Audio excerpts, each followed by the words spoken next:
ನಂಜಿ ನಂಜಿ ಹೊಟ್ಟೆ ಹಸಿವಾಗ್ತಿದೆ. ಏನು ಮಾಡಿದೀಯಾ? ತಿಂಡಿ ತಗೋಬಾ ಬೇಗ. ಹಾಂ ತಂದೇರಿ ಇರಿ. ಏನ್ರಿ, ನನಗೂ ವಯಸ್ಸಾಯಿತು, ಸರಿಯಾಗಿ ಕಣ್ಣು ಕಾಣಿಸುವುದಿಲ್ಲ. ಇನ್ನು ಎಷ್ಟು ದಿನ ಅಂತ ನಿಮಗೆ ಹೀಗೆ ಅಡುಗೆ ಮಾಡಿಕೊಂಡಿರಲಿ? ಆದಷ್ಟು ಬೇಗ ಮಗನಿಗೊಂದು ಮದುವೆ ಮಾಡಿಬಿಡ್ರಿ.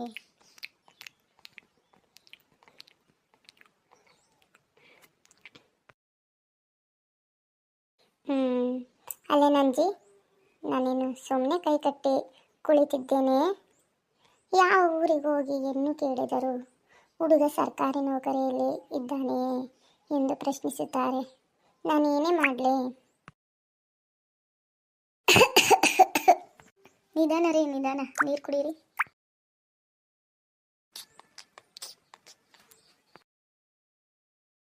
ಅಲ್ಲೇ ಕಣೆ ನಂಜಿ, ನಿನ್ನ ಮಗನನ್ನು ಓದೋ ಓದೋ ಅಂತ ನಾನು ಎಷ್ಟು ಹೇಳಿದರೂ ಕೇಳಲಿಲ್ಲ. ಅವನು ನನ್ನ ಮಾತಿಗೆ ಸ್ವಲ್ಪನೂ ಕಿವಿ ಕೊಡಲಿಲ್ಲ. ಅವನು ಓದಿ ಒಂದು ಜವಾನ ಕೆಲಸ ತಗೊಂಡಿದ್ದರು. ಇವತ್ತು ನಾವು ಹೆಣ್ಣಿಗಾಗಿ ಅಲೆದಾಡೋ ಪರಿಸ್ಥಿತಿ ಬರುತ್ತಿರಲಿಲ್ಲ ಕಣೆ.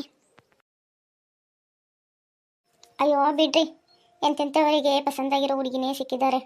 ಇನ್ನು ನಮ್ಮ ಮಗ ಯಾವುದ್ರಲ್ಲಿ ಕಮ್ಮಿ ಇದ್ದಾನೆ ಹೇಳಿ? ಅವನಿಗೇನು ಕೈಕಾಲು ನೆಟ್ಟಿಗಿಲ್ವೇ? ದುಡಿದು ಸಾಕುವಷ್ಟು ಶಕ್ತಿ ಇಲ್ವೇನ್ರಿ?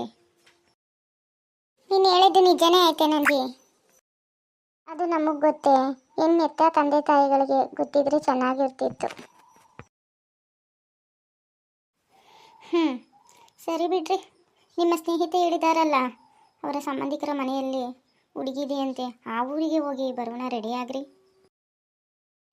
ರೀ, ಕೈ ತೊಳ್ಕೊಳ್ರಿ, ರೆಡಿ ಆಗೋಣ.